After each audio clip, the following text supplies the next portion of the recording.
Hi, I'm E.D. Lewis and welcome back to my channel. And we're back with an all-new Nocturnal review. Now this video was supposed to have been made and gone up earlier in the month, but there were some changes that were made and some changes I was very happy about. So, you know, I thought it's fine. We can get it up, you know, in time for Halloween. Now, my horn situation, as you can see, things have changed a little bit. I got to filing them down, so they're a little more manageable. Still working on trying to figure out what to do about these. Today's shirt, I've worn this in another video. It's hard to see it. It's my Jason Voorhees shirt. It's perfect for today's video because we are going through the Friday the 13th Crystal Lake book series, YA book series, that was written by Eric Morse in the 1990s. And yeah, this was one that I didn't know existed until I think I saw in a book haul that was either on social media or here on BookTube that was given by Alex the Bookubus. And like, I didn't know these books had existed. Now, I did know about these, though, before I found out about the Halloween series, though. So, I had seen, when I was listening to the audiobooks for the Halloween trilogy, that the 80s Slasher Librarian also had readings for all these books, and these books are kind of pricey to get a hold of, just like the Halloween books. So I thought, you know what, I'm going to listen to those. So I started listening to those, you know, pretty quickly after finishing the Halloween ones. Now, some of them I did slow down on, and I finished the last few books this month. So let's start up with the first one, which is Mother's Day. It was published in 1994, as pretty much most of these are. It's about a group of teenagers who go out on a camping trip to Crystal Lake and are stalked by a hunter wearing the cursed mask of Jason Voorhees. This is a little different, and there will be some minor spoilers here for the books and also for the movies if you haven't seen them. This one's kind of interesting because this series takes on the possessed, cursed mask type aspect, which you kind of see, you know, a little bit in at least the possession part in Jason Goes to Hell, which I hadn't seen till like a couple weeks ago. So it was some, you know, it's something different. Jason is not very prominent. He is talked about. He is not the killer. It's a hunter who ends up discovering the mask and a box buried out in the woods around Crystal Lake, and he puts the mask on, and he's, you know, he's possessed and to go and do the killings. There is another little twist to this possession thing, what's inside the box besides the mask, but I can't tell you that without spoiling it. I rated this one 4 stars. I thought it was interesting. It was very much a slasher film and very much Friday the 13th. So, you know, it was pretty good. Next up was Jason's Curse, which was also published in 1994. Kelly Boone and her friends set out to Crystal Lake to avenge the death of her brother, who is the leader of the group in the first book, so spoiler alert. As she prepares traps, an unsuspecting resident, Big Red, discovers the Mask of Jason in the lake, and the reign of terror begins again. So this was, this one, you know, it takes place like I don't remember how long it takes place afterwards. I think it's maybe a year or so after the events of the first book, but Kelly is, you know, she's out to avenge her brother. She's out to, she thinks, you know, Jason had something to do with this. The final girl in the previous book is mentioned, and she doesn't really talk about what happened, you know, at the lake. So Kelly goes out. She's determined she's going to put an end to Jason and the Jason legend and everything, and get, you know, avenge her brother. And yeah, things don't go quite as she planned, and we get the character Big Red. So, you know, he ends up finding the mask. He puts it on. He becomes possessed, and you feel really bad for him because he's not wanting to do any of these terrible things, but, you know, he's compelled to. And there's another little twist to it, which was very interesting toward the ending. You find out there's something else kind of egging him on, giving him instructions, and also giving Kelly instructions this entire time. And so it kind of adds to the, it's kind of a WTF moment, to be honest. It really is. I really wish I could tell you the twist with it, but it would be spoiling it. But it was another good one. I gave it 4 stars. Now, the next one in the series, it breaks the mold a little bit, and I really liked it. It's, I think, probably my favorite. I would even be willing to give it another, give a half star higher. But anyway, it's the Carnival. So, like I said, this one breaks the mold. It moves the mayhem from the camp setting to, a traveling carnival, and a carny who ends up discovering, the said mask, and the Reign of Terror begins. This one I actually found quite funny. It had a lot of humorous moments. It did have some characters that I was, really waiting for them to get it, as Pax would say, get their comeuppance. And there's also some characters I found some sympathy for, like the character of Greg. Kind of like Big Red, except for their situation is completely different. The character of Greg, I just felt so bad for, and what happened with him. This one also included psychics, which was a little different. I mean, it may be a bit of a callback to Friday the 13th Part 7, New Blood, with the telekinetic girl, but there is a little bit of psychic activity with that one too. So, like I said, this one I found a lot of fun. And it even has this wicked funhouse and these bats, these fake bats that actually come to life. It's a lot of fun. I highly recommend the Carnival. And some of these, I think you could read them out of order. I mean, they do kind of continue on and all connect, but yeah, I really like this one. This one was 4 stars. I'd be willing to give this one 4.5. This was, I think, my favorite of the entire series. All right, the next one is Road Trip, which was also published in 1994. I think this one was late 1994. This one follows a group of football jocks and cheerleaders, and the mascot, Teddy, as well as their quite horrible coach.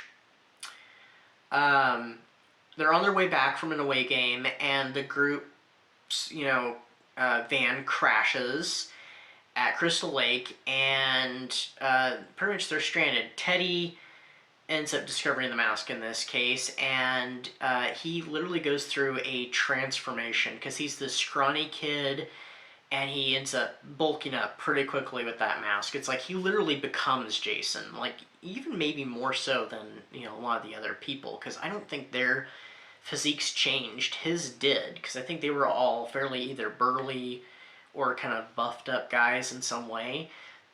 This is a totally different deal. So I'm looking over my notes, see if there's anything I forgot on this one. And then he starts getting his revenge on his classmates.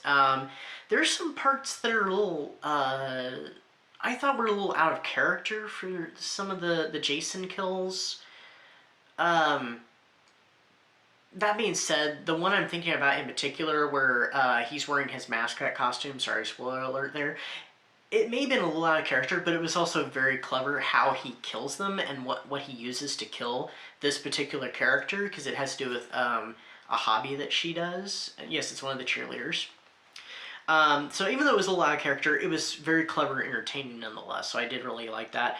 This one didn't really break the mold as well for me, and it seemed like it kind of went back a little bit. You do get references to the previous book with the remains of the carnival, and the bats are still flying around and stuff, and it still has its throwback. This one I didn't enjoy quite as much though, but it did have a lot of charm that the other ones had as well, and I only gave it 3 stars. Still very enjoyable though. And then the last one, this one came out in 2011. It was published independently on, I do believe it was originally published on the author's website, where he published it as his name, William Pattison, writing as Eric Morse. And this one is The Mask of Jason Voorhees. Now this one kind of wraps everything up, from the movies, the books, and the TV series, which I have actually never seen. I've watched a few clips now from the TV show. And I knew the TV show existed, but I didn't know anything about it. This one wraps everything up together. So it takes place not too many years after the events of Jason Goes to Hell. Shortly after the events of Road Trip, because you see the medical team actually cleaning up the crime scene and stuff and doing their little investigation, so it's right afterwards. And yeah, this one literally just ties everything together, and even the films that take place after Jason Goes to Hell, and even kind of retcons the events of the remake that was made, the remake reboot, and incorporates it even into this universe, and I think it does it all very, very well. Let's see, so where's my notes on this one? Shortly after Road Trip. So Mickey Foster reunites with her cousin, Ryan Dallion. I think that's how it's pronounced.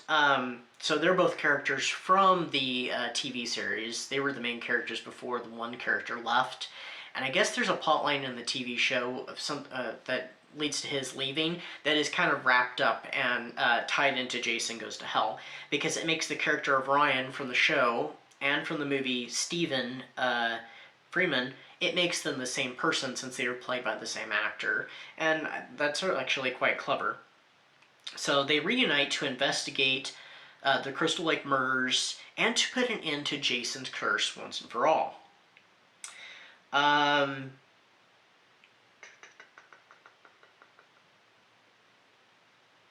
Oh yeah, sorry. To put an end to Jason's curse once for all before he can return physically from hell. Yeah, I really like this one. I've heard a lot of people didn't like it, and I guess I can understand why, but I don't mind the whole supernatural thing.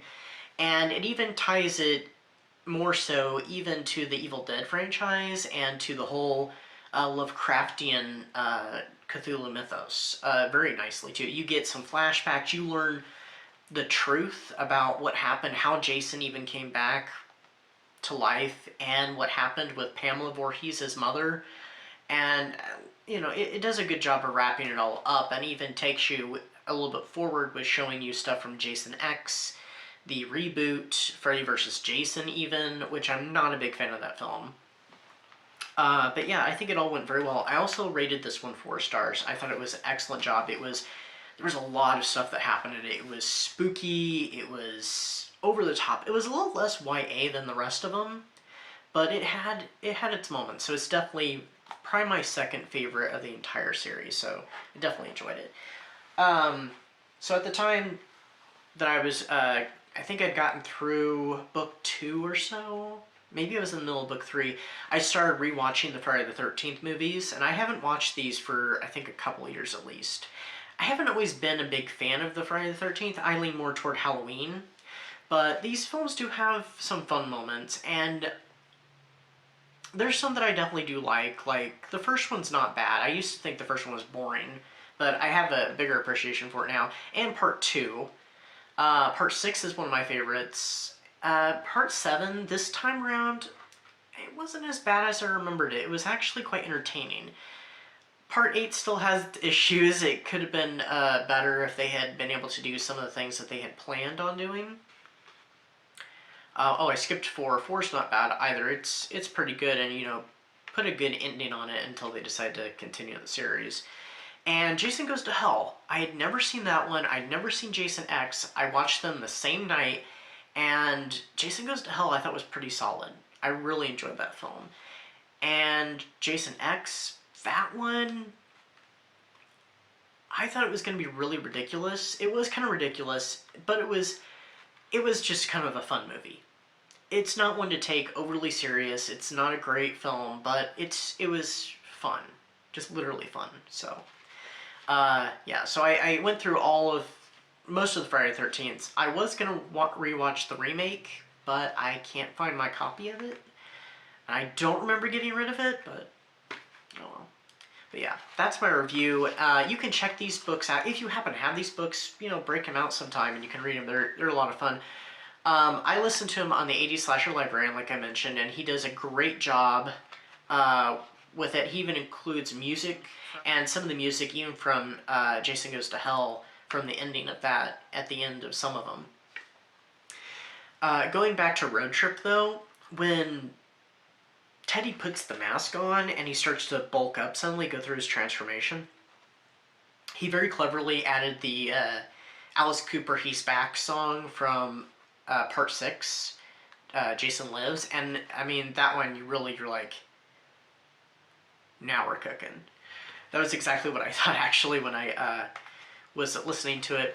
But yeah, definitely check it out. I'll have his channel linked down below, and I'll have these the videos to these books linked as well. He's been doing some lives recently. I haven't been able to listen in on any of them because I've been kind of busy. This video is literally being done Friday, you know, literally the day before this video comes out, because I just have not had time. I haven't even gotten to watch a bunch of the things I'm wanting to watch, so, I mean, maybe this weekend, since I'm technically on vacation, maybe I can get some of those things watched, and I can read some more, but anyway. So, I'll see you all back here on Halloween. I'll have a Halloween video up at some point in the day. Not sure if it'll be my usual time or not. And then I will see you also on Wednesday and our regular schedule throughout November.